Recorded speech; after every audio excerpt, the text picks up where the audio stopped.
Good evening to you all. No YouTube. I do not want to moderate my chat. Please stop asking me. I don't know why it's doing that all of a sudden. Is there something about my chat that needs to be moderated on YouTube? I keep getting these things all of a sudden. Anyway, welcome to SitRep. It's the evening time. I've got a whiskey. It's tasty. And, we're having a look at what happens in the world in the past couple of days or so. Some interesting stuff going on at the moment. I'm Gads, this is Ragnarok Survival. This is a SitRep where we go through news stories from the past couple of days and have a look at it from the perspective of prepping, of keeping ourselves better prepared for what is going to happen in the future, which no one knows what it's going to be, but, we can kind of have a look at what's happening and go, I think it's heading this way at the moment. So let's keep ourselves safe. Keep our families safe, keep our communities safe. That's what this is all about.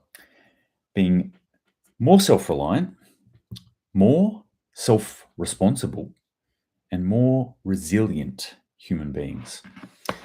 First off, before I jump into anything, I just want to say thank you very much for everyone who sent in the well wishes for my recent news. Thank you very much. Thank you to everyone who's been throwing up the comments on there, hitting the like button and stuff like that, sending me private messages, and even the people who can't catch this live when it's happening, who are watching it later. And I see your comments and I really appreciate it. Thank you very much. I'm a real human. I'm not a robot, or at least I suspect I'm not a robot because I keep getting tested by the computer. And it keeps telling me that I'm not a robot, so I'm pretty sure that I'm not a robot. But who knows? I watched Blade Runner once, and it gets a bit grey in there. Jose John says, want to see my slaughtered sheep? Got 2 hanging now. I'd love to. Send me through some photos, man. Nice one. Good work. Good work. That's what people should be doing. Learning these sorts of skills is definitely something that I've done. I mean, I've done it from hunting, but I've also gone out to the farm and slaughtered animals out there, which is really cool. I can't actually bring you on this one. We'll have to put a pin in that one, John, but we will get around to this. Anyway, I'm going to jump into the stories now. Let's see what's happening around the world. I'm going to start off with a bit of civil unrest type stuff that's going on. In Brazil, we've still got people clashing with cops, burning vehicles, rioting in the streets in Brazil. So South America at the moment is experiencing some amount of turmoil within their populations. As I said, people are on edge at the moment. We've just had 2-3 years now of being not just drip fed, but like faux gras duck style force fed fear through the mainstream media, through our governments telling us that the air is dirty, that you can't breathe, that we're all going to die if you don't do certain things. Doom. And now we're in the midst of actual problems in the world, i.e. nuclear weapons being positioned in certain areas. It's getting a bit hectic there. So people are scared, and scared people do odd things. Well, they don't do odd things. They do violent things quite often, more often than not. They have reactions that are violent, and that comes out in many different ways. But one of the ways that I have predicted, that I believe that we're going to see, is increased civil disorder. And that's what we're seeing in places here like Brazil. We're seeing it all over the world at the moment, but Brazil, I mean, again, I just use these ones as examples. Brazil, Peru as well. So the Brazil one is about Jair Bolsonaro, who got ousted, who lost the vote, and there's a lot of rioting because of it. And if I can just find the other story, which I cannot at the moment, Peru, which is also at the northern end of South America, but over the other side, over the western side, have been having civil unrest for a long time now, for quite a long time now. I mean, they were going through some deep civil unrest issues back when I was talking about Sri Lanka collapsing. Haven't heard much of that lately, have we? Just not interesting enough for people? Like an entire country collapsing, having to be bailed out, or maybe being bailed out, and yet we're just not hearing enough about it or anything about it. Anyway, Peru, they just declared a state of emergency, which means that in Peru for the next 30 days, I think, their police force has increased powers against civilians, and they can now deploy military against civilians as well. So, yeah, that's not a good state. I mean, that's not like a good state, like place, physical, geographical location state to be in, but it's not a good state, like mental space to be in for these guys here. South America is burning. Jose John says, got to go crush ice and feed the animals. It's 0848 here and minus 20 degrees. Take care. Rug up, my friend, and look after those animals. Thanks for jumping on. Appreciate it. Now, what does this matter? Like, I can see you right now, people rolling their eyes around the world going, who cares? It's South America. Aren't they always crazy? Thank you, Spice Girl. Appreciate that. Yeah, I mean, you can just look at it and go, oh yeah, that is another place in the world that's going crazy and that's going off. But it actually does have impacts, especially US. If you're in the US right now, this does have a bit of an impact for you. Peru, believe it or not, is a huge exporter of many things, fruit being one of the big ones. So if you like things like blueberries and grapes, just as an example, you can either expect that their price will go up, will skyrocket again, or that they won't be there on the market. I'm talking specifically about the US market now because Peru exports a lot of its fruit to the US apparently. So yeah, that's going to happen. Keep your eye out on that. There's a number of other fruits. Like Peru really changed the way they were situated farming, and they just said, hey, look, we're just going to grow what we can grow. We're going to grow these fruits and we're going to export them. That's what we do now. Fun fact, for those of you like myself who like the precious metals, i.e. gold and silver, a lot of silver also comes out of Peru. So watch that space. This widespread civil unrest, I looked at a heat map of the civil unrest, and it's pretty widespread throughout the country. That's going to have significant impacts on them being able to export anything as well around the world. But let's just put this as another, not drop in the ocean, but rock falling into the ocean of inflation and food insecurity around the world. This is yet another food thing that's being attacked. I spent the day today, it was a nice sunny day, out in the garden with the family, planting up some of the seedlings that I'd raised, seeds that I'd raised into seedlings, put them in the ground, fixed up some stuff, did some weeding, and going to put some more seeds into little pots tomorrow to continue the process. This is what I, again, recommend to everyone to do. Get out their garden. Just to give you an example, I want to say I might have put, I'd say maybe 20 seeds of tomatoes, and I've got under 10 or 9 got planted today. That's the kind of ratio, all right? There are better gardeners out there in the world than me, definitely. I'll fully admit I am not a gardener's asshole really, but I give it a crack, and that's the point, is that I keep giving it a crack. I see where things go wrong. I see where things fail. And for me, it's very much a shotgun approach when it comes to gardening. I'm just throwing shit at the wall and seeing what sticks. A lot of other people are a lot more, specific in what they're doing, and they learn a lot better than I do from what they're doing when it comes to gardening. I don't. I just continue slogging away at it like some sort of Sisyphean effort.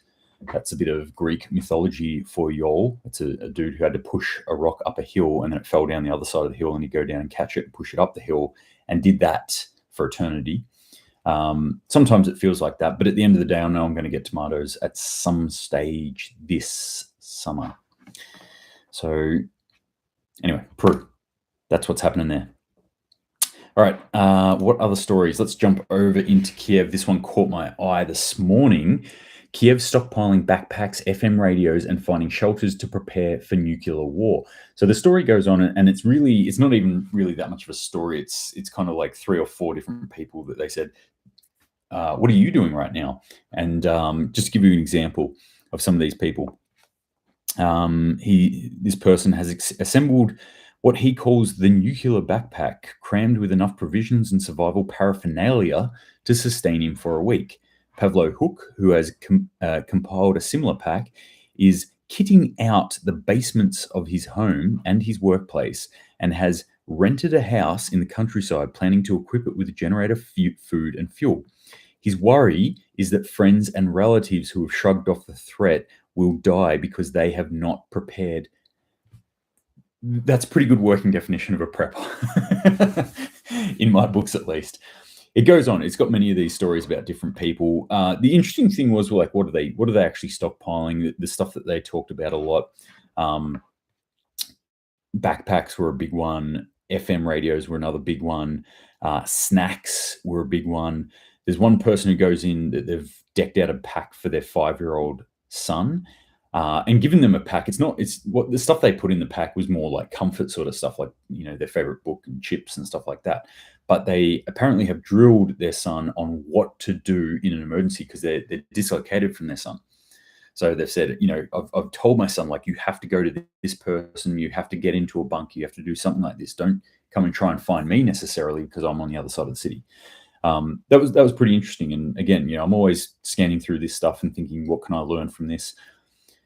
These are people who are sitting a lot closer to the threat of nuclear war than I am here in Australia. So always stuff to be learnt from what's happening there. Fascinating stuff. All right, I was just talking about fruit prices in the US possibly increasing because of the civil unrest in Peru right now. Well, some information just got put out, some data on inflation within the US, and it is not good. 38%. 38% vegetable prices have increased by in the US. The story did not specifically go into where in the US they were talking about. Is this the major cities? Is it rural towns? Did they get a spread of everywhere in the US, or did they just target this state and this state? Like, I don't really know. But regardless of that, 38% is a huge increase. Then I kept reading. That's not 38% in a year. That's 38% in a month. Can you imagine a 40% increase in food in 1 month? We don't have to imagine it because it's happening right now in the US. Like, this happened with our fuel here in Australia. That we had this, like, it was like I think 43 to 47%, depending on where you are in Australia, jump in some of the prices of fuels in that crazy period when the war kicked off at the start of the year. Obviously, they've fluctuated, they've come down a bit since then, but imagine that, like, in 1 month it going up 38%.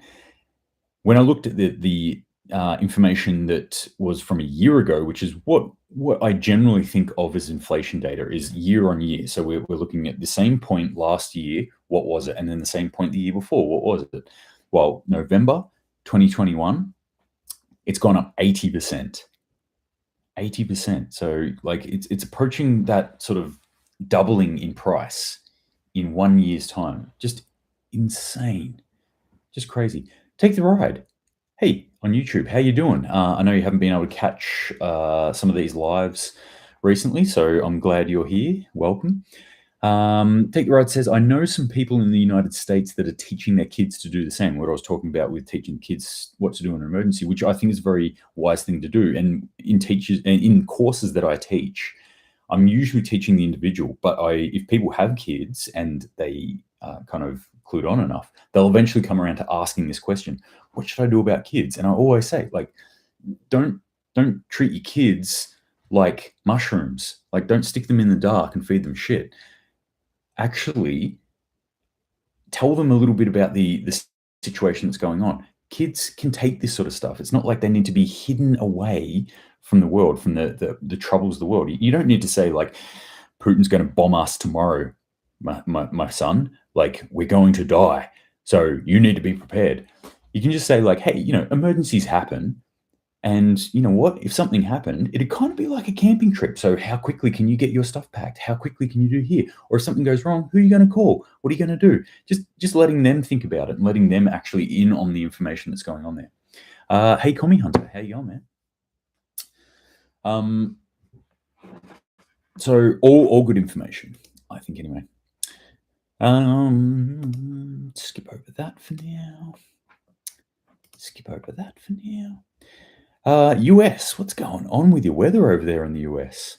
12 confirmed and 33 presumed tornadoes damaged 5,000 plus buildings, injured 31 plus people, and killed 3 people, primarily in Dallas, Texas, Keithville, Kelowna, LA. Parts of Mississippi, Alabama, Texas, and Florida have been or remain under tornado watches or warnings in areas that affect 2 million people. Severe weather threat persists from the evening of the 14th to the early hours of the 15th. This is really, really interesting stuff. Like, I mean, everyone knows that tornadoes happen in the US. It's well documented.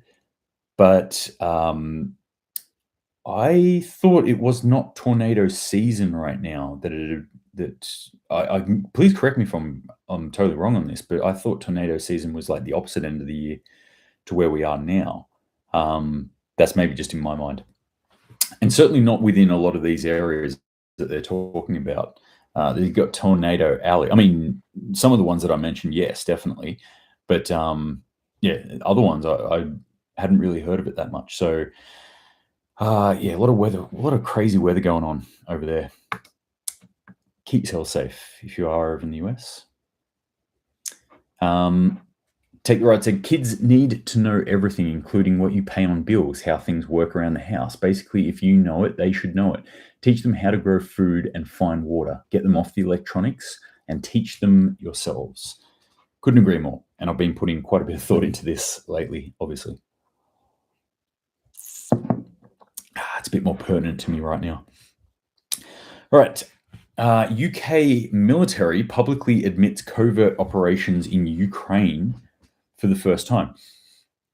Kind of just a story thrown out there. It's just wedged in there with some other stuff. Not really reported that much. I read this and I was like, how is this not headline news? This is potentially the kind of thing, yet another thing that could start World War III. This is potentially something that Russia could look at and go like, hey, UK, you've got forces on the ground, operating on the ground in a conflict zone that we're in. You're part of NATO. WTF, gang, what's going on there? Yeah, I thought this was a huge thing.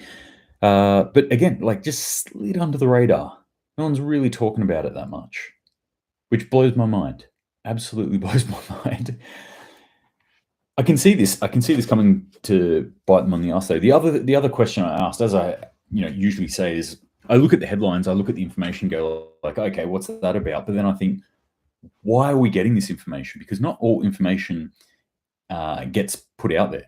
It's not like there's really awesome journalistic reporters going around going, I've found this key piece of information that I'm going to release. A lot of them just regurgitating what they're told to say, basically, or picking up on other things, like reading the title of a scientific journal article and going, here's this, and plastering that up on their front page, which I'm going to get to in my WTF article of the week. But this one here, well, the military from the UK has actually come out and they've publicly admitted it. They said, yes, hands up, we had covert forces, potentially SAS on the ground, basically. That's what's going on there. I'm like, why? Who does that benefit for you to actually put that out? Why would you put that out? The only logical reason I could think here is that either they knew it was going to get blown and they're trying to get ahead of the curve for some reason by admitting it, but they could just deny it. Like, it's a covert operation that they're talking about. So them denying it is par for the course. Or this is a taunt. This is a direct taunt. And that's the way I read this, is this is actually direct taunt. This is why it's such a big deal to me, really. Because I keep saying that there are certain people that I think are warmongers that want this war to happen. They are itching for it to happen for some unknown reason that I can't, it's a very probably logical reason. They want to make money. They're probably balls deep in companies like Raytheon and Lockheed Martin and all these kind of companies, and they want to make the dollars. So they need a war that continues on, and even one that escalates. That's even better. So, you're Boris Johnson, who's very, very much pro-war in this sort of thing. And I talked about this on the last SitRep. It's generally these people who have never fought war, who are promoting it, who are pushing for it. That's what I see here is, UK military coming out and saying, like, basically to Putin, like, no, we had forces in there. What are you going to do about it? We got the whole NATO here. You want to have a go at us? Come on. Yeah, I don't like where it's heading.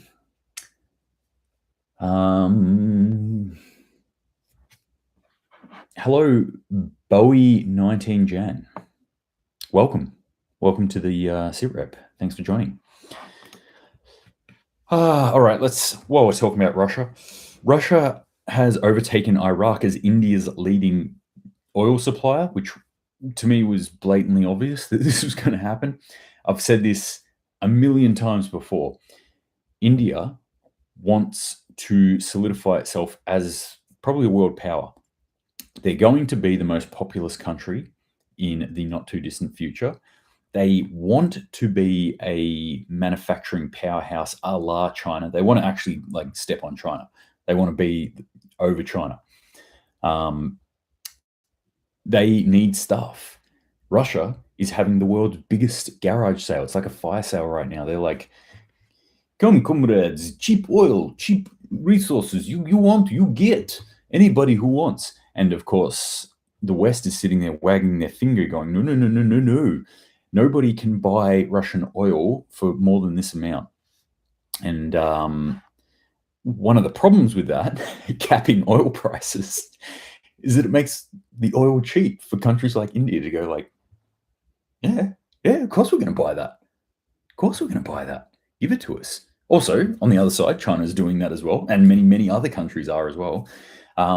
It's just interesting that Russia is now the main oil supplier to India. And as I was saying, India is a huge country with a huge amount of people and a huge manufacturing base. So,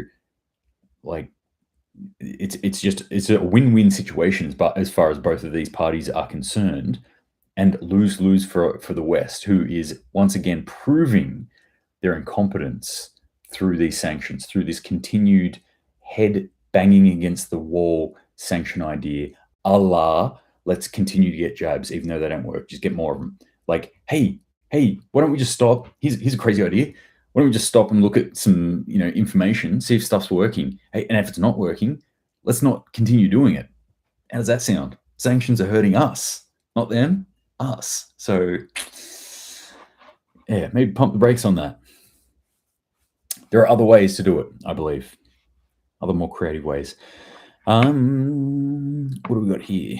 Oh, this is a whole heap of inflation data that came out of the UK, which was mixed. I would say mixed. So it's actually, the report said inflation going down.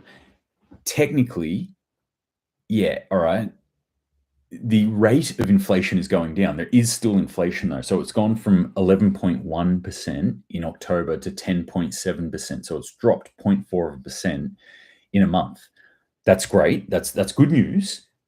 You want to see inflation start to ease off. If you're a punter who's buying groceries at the store and you're getting hurt, you want to see inflation ease off. Is it that big of a deal? Probably not as much as they're making it out to be. But when you start to pull the data apart a little bit, then it becomes a bit more interesting. You just dig a little bit deeper on this, because that's talking about everything, right? They're going, it's decreased 0.4%. It's decreased. We're talking about everything. Well, not everything has decreased. So, what has decreased? Transport, i.e., public transport. Motor fuels, that's handy for your average punter. Secondhand cars, that's a one-off big purchase. Not really that important to inflation data on the whole. When you're thinking about this sort of stuff, when you're paying more for stuff, are you going to be concerned about paying more for something that's a one-off buy and then one and done for X amount of years, or something that you're buying every week, every 3 days, maybe even every day? That adds up. So if this one is increasing, that you're paying all the time, the frequency of which you're buying stuff matters here. And me personally, increase in bigger spending things, and especially things that might not be classified as necessary, not so worried about. Increases in food, very worried about, because I always need to eat. I don't need another secondhand car, but I do need to eat. I don't need a new TV, but I do need to eat. So that's what I'm concerned about. So let's keep pulling this apart a bit. Prices also slowed for clothing and footwear. Again, like, okay, not super important. Recreation and culture, whatever the fuck that means. And communication. New phone, bang, done. On the other hand, prices in restaurants and hotels rose by a record 10.2%. Mainly pushed by alcohol served in restaurants, cafes, and pubs. Food inflation, meanwhile, edged higher to 16.5%. And housing rentals increased by 4.5%. So can you see what I'm saying here? That the essentials to live, housing, shelter, food, right, these things are still increasing. It's the other crap that we don't really need right now that are just nice to have, the distractors for this world at the moment, that are decreasing. And they mix all that together and they say inflation decreasing, and people eat that up. People look at that and go, inflation decreasing. Why me no got money? Why carrot costs more? Or not carrot, they're probably not buying carrots. They're buying like Big Macs or something. I don't know what they're fucking buying, but you know what I mean. Sorry, that was a bit of a rant. SpiceGal27 says, what would you recommend as an affordable communication device if things turn haywire? All right. Depends on what you want to, what form of communications you want to use, I guess. I invest a bit of money and time into things like, I invest into all sorts of communication. So you can look at ham radio sort of stuff, and you can get yourself a cheap ham radio, like a Baofeng. And before everyone floods the comments with, it's Chinese, I know it's Chinese, all right? They're not bugging Baofengs, all right? Or even if they are, it doesn't matter. It's open source anyway. Like, anyone could listen into it. So Baofeng radios, they're essentially a ham radio, but you can use it akin to a walkie-talkie, or you can just go buy walkie-talkies off the shelf. But they're only going to be able to communicate with someone a certain amount of distance, and they're only going to be able to communicate with someone with the same type of technology as you. So you need to think about that. Satellite communications also think about. So things like, your Garmin InReach. I've got one of them. Backup systems that aren't connected to something else. So Starlink, for example, you are currently viewing me through the power of Starlink at the moment. And it's an ongoing experiment that I've put my own hard-earned dollars into to see if this is actually worthwhile, if this is something that's going to work.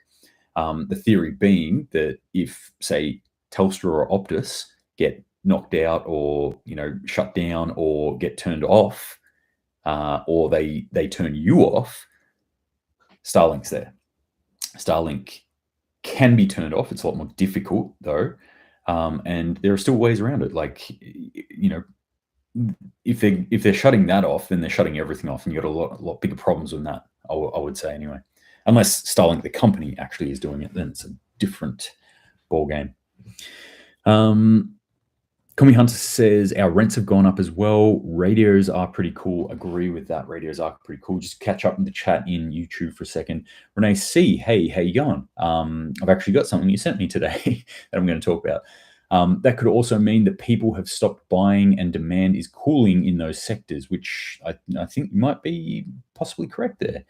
Just judging also by the amount of like sales that I got hammered with Black Friday, Cyber Monday, be warned, Boxing Day, that's coming as well. ABS stats are showing a decline spending in all areas except food. They ain't buying $35 watermelons. Correct. Take the Ride says the Federal Reserve Bank raised the interest rate to the highest I've ever been seen, I'm guessing. US diesel fuel is out the roof, which is what the truckers use to get food here to there. Diesel's in a terrible shape at the moment, and it's going to have huge implications unless something happens soon. This is going to be one of the tipping points. Diesel fuel will be one of the tipping points for, when you think shit hit the fan, when you think, Te Arawaki, when you think like collapse of the civilization that as we know it, diesel is one of those key elements. Without it, it's all gone. There'll be a whole heap of really happy Just Stop Oil protesters be like, yeah, we won. What do you mean you don't have almond milk for my cappuccino or soy milk for my cappuccino? I shouldn't say almond milk. I drink almond milk in my cappuccinos, but you know what I mean. Well, there's no diesel, bro. You won. There's no diesel. So we don't have any food now.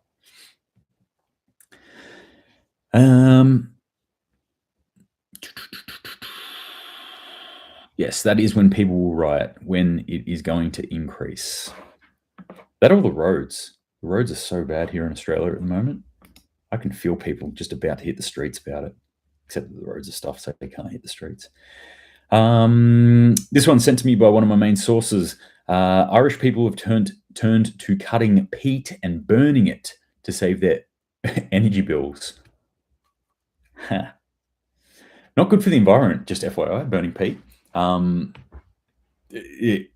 The burning itself, but you got to like cut that stuff out of the ground. Ireland's had a kind of a bit of a history of like this sort of burning the peat type thing. So they said, no, we're protecting our bogs because this is a ecological catastrophe waiting to happen. So we're going to look after these kind of wetlands or whatever they call them over there, bogs, I think. Which is funny because bog in Australia is like going number twos. I'm going to go have a bog. So burning bog can be done. But yeah, they're turning to burning peat. It's not good. That's not a dude, by the way. Poor Pete over there. Well, I didn't do anything. Why are you burning me? No, the bog stuff that's dried out, burning it, shit for the environment, shit for that area when they're digging it out of the ground. But they're saving money. So go green. Winning. Commander of the Polish National Police was lightly wounded after a gift he received during a recent trip to Ukraine exploded at the police headquarters in Warsaw on Wednesday. What is happening there? There was no actual details from that, but that popped up and I was like, that's super fascinating. What can someone please explain that? That seems pretty serious. All right, Renee, let's talk about microchips. I got sent this email and I if it wasn't sent to me by one of you guys, I would have absolutely thought that this was satire. I would expect a Babylon Bee title above it, but it's not. This is from Suncorp. Suncorp, a major bank, right? Investment company.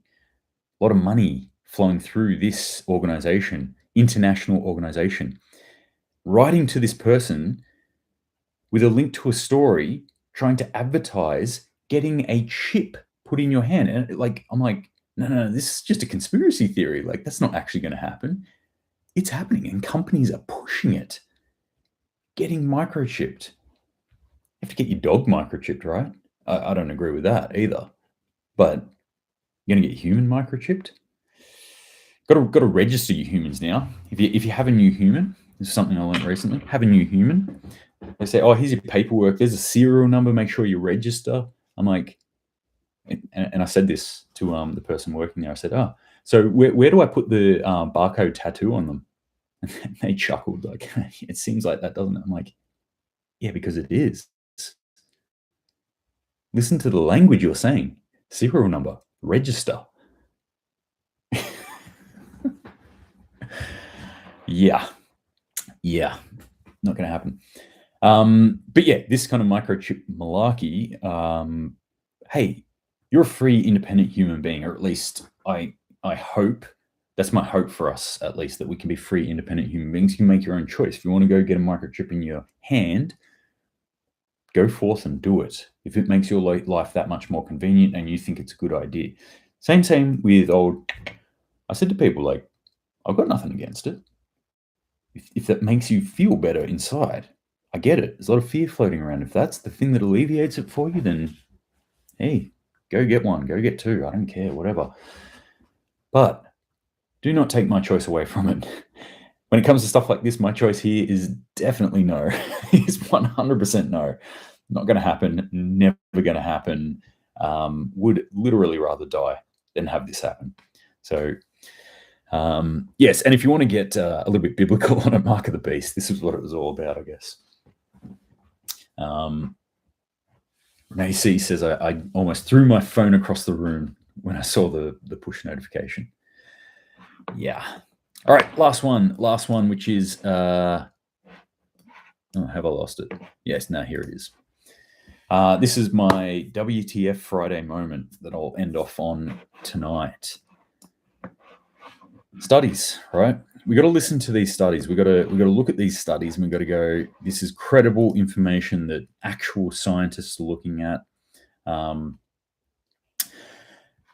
don't know if you've ever read a peer-reviewed scientific journal article. I have read many. I am actually a qualified scientist, but in the health space, sports and exercise science to be exact. But it just meant that I had to read, when I was studying, a lot of these journal articles. And so you get quite good at it after a while. You get good at skimming abstracts. You get good at picking out the points, going into it and going, okay, what's this? And if you can't understand it, then actually going through and reading the entire thing. And pulling them apart as well, understanding who wrote this, understanding where their funding comes from, understanding where they sit in a hierarchy, understanding what level of study this actually is. Then actually looking back on it and taking a step back and going, what is this study? Why was it created? What is happening here? Well, here is a dandy of a study. Study claims unvaccinated people more likely to be reckless and cause, but that's an N equals 1 anecdotal piece of evidence. So we're not gonna take that for anything. But this new study released this month by members of the Temerity Faculty of Medicine in Toronto, Canada. So you can start to think about the background of what's happening there in Canada and Toronto, and maybe some agendas happening. Makes the bizarre claim that being unvaccinated is an indicator of psychological risk-taking and recklessness. Psychological risk-taking and recklessness. It's kind of like the picture they're painting here. I mean, for starters, the first thing I look at and go is like, what? How did you get these two things? Why were you sitting there and going, here is a communicable disease, and here is a treatment that we decided to call a vaccine, even though it does not vaccinate. It does not stop transmission. It does not stop you getting it. So that is, in my book, not a vaccination. But that's what we deemed it. Car accidents. What drugs was this dude smoking when he's like, that's some lateral thinking right there. I was like, how did you bring these two things together? What was happening there? The second thing. So, well, I mean, firstly, I'll explain this. That shows me, right, this person is going, okay, I think biased straight away. Straight away. I think people who did not take the vaccine are reckless. What are the reckless activities? How can I prove reckless activities? Are they skydivers? Are they shooting people? Are they drug takers? Are they car accidents? Car accidents. Bam, let's go into that. Then we find the correlation. There's a website, and I'm blanking on it right now, but there is a website. It's called like Strange Correlations or World of Stats. It was something, I can't remember exactly what it is. I'll try and figure it out what it is. But you can literally go through, and it just gives you a whole heap of random things that are totally correlated, that make utterly no sense. Like when the price of fish increases in Japan, suicides increase in Argentina. Like, no sense is to be made of it at all, but you can make that correlation because you can do that with sets of data. You can look at two sets of data and go like, well, they look the same. Let's actually use some interesting statistical modeling. And yes, look, we've made them look the same. We put them in, we choose what tolerance level we want, and it's within our chosen tolerance. So yes, these two things are correlated. So that's the first thing that I looked at when I saw this story. Is like, okay, whatever, for starters. Next thing is, I want to explain this to people. Correlation does not mean causation. Correlation does not mean causation. Two things can be correlated, but the way the human mind generally wants to think is A, B, C. If A hits B, then B will reach C or hit C. But that's not what actually happens in the world. We want that to happen, but the universe is not clean and neat like we want. The universe is chaos. There are so many other factors that go into these things that we cannot see most of the time. So correlation does not mean causation. So somebody not getting jabbed does not mean that they are more likely to cause accidents. It's just correlated. Yet that study, this is what the study says. It's saying, it's essentially, without saying this is the cause, it is inferring causation. So look out for this kind of stuff, gang. Be critical. Run a critical eye over these sorts of things. It is a mad, mad world out of there. Anyway, that one got sent to me by several people, actually, because my main source sent it to me, and then a couple other people were like, hey, you're a crazy dude, Gads. Here's something for you. Yeah. So there you go. There you go. Funny stuff that's going on there. I've missed a couple of comments in here, so I apologize, guys. Maybe we should have badges on cars declaring who's jabbed, for safety reasons. That's arriving somewhere with Matt J, who's a very, very funny man, by the way. If you're not following his account, jump on his account now, because he's a very funny dude. Yes. Papers, please. We'll sew some sort of like thing on our clothing. That's not awkward, is it?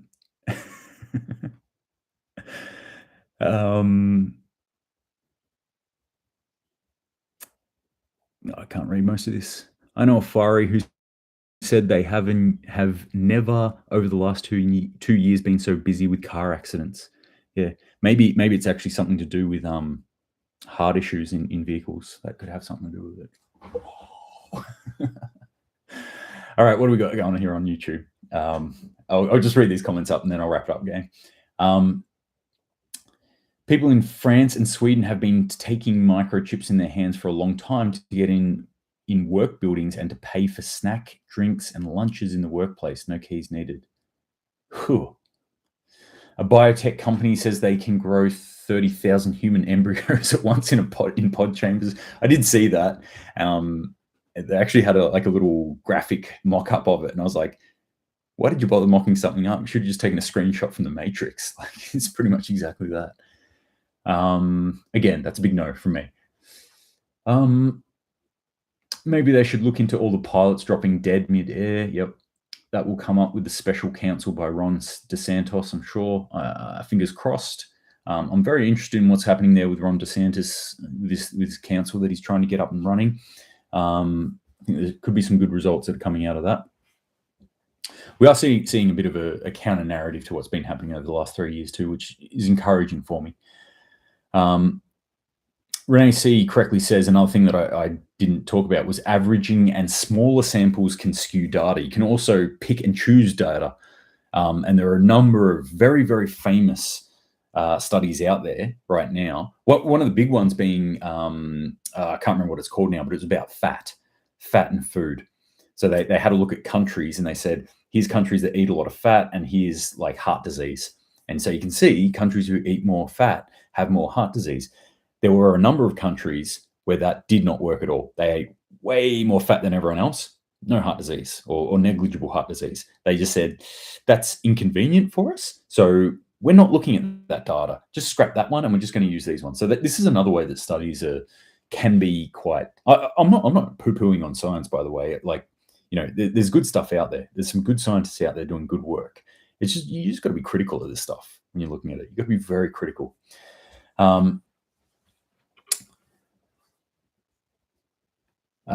Peter Rouse, the never considered number of hours driven by each individual, more driving hours, more accidents. That's a big one, yes. Well, that was one of the first things that actually, Peter Rouse, that was from. One of the first things, Peter, that jumped into my mind was, maybe like the people who are not vaxxed are generally less afraid to be out and about, so they're driving more.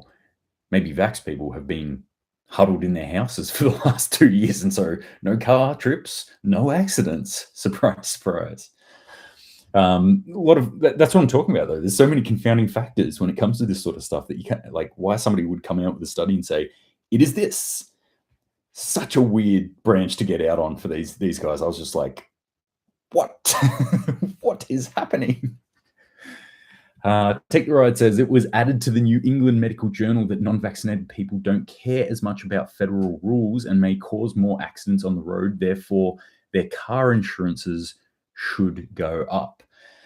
Look, I've talked about this before. I think car insurance should be means tested. I think people should actually have to test it and have historical data.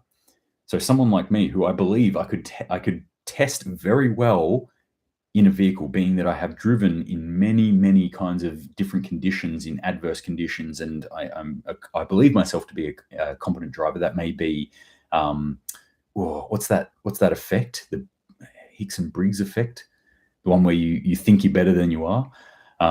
There's probably a bit of that going on, but I've never been in a car accident, right? And have been driving for decades now. That's not taken into consideration, though. I don't think I should have to pay for insurance. I think I should be covered because of my excellent driving record. Whereas people who've had 5, 6, 7 accidents maybe should have to pay a bit more. Anyway, not just like non-vaccinated people should have to pay more because they're probably, crazy and they can't see, and their tinfoil hats reflect and it blinds other people, which cause accidents. Yeah. Anyway, that's enough ranting from me tonight. Supermum64, aka Kayleen. Or maybe it's because they want to ban people from owning private cars in the future. That could be it. Apparently, we're dangerous to our law enforcement as well. Yeah, that's a tough one. That's a spicy one that's going on at the moment.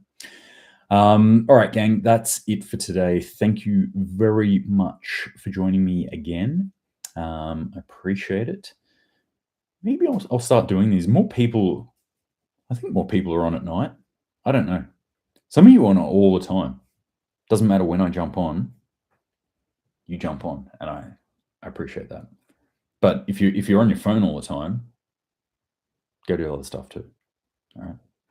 Go get out in the garden. As always, go get out in the garden. Remember, as I keep saying, the world has not collapsed yet. We're still living in the end of, but still in the golden age. So utilize it now. We have more resources at our fingertips right now than any other human that we know of has ever had. Maybe Atlanteans had more, I don't know, but I don't know of them. I don't know what they had, or even if they existed. But I know what we have, and we have a lot. Got a lot of resources right now, and it behooves all of us to utilize those resources to prepare ourselves as much as we possibly can to help each other out, to encourage others to do so, so that that story that I was talking about from Kiev, where they're talking about these people who are like packing nuclear bags. What are they worried about? Oh, I'm worried about my family not packing a bag. I worry about that too. I worry about my family not being prepared. I'm lucky that I have family members who are very, very similar to me in the way they think.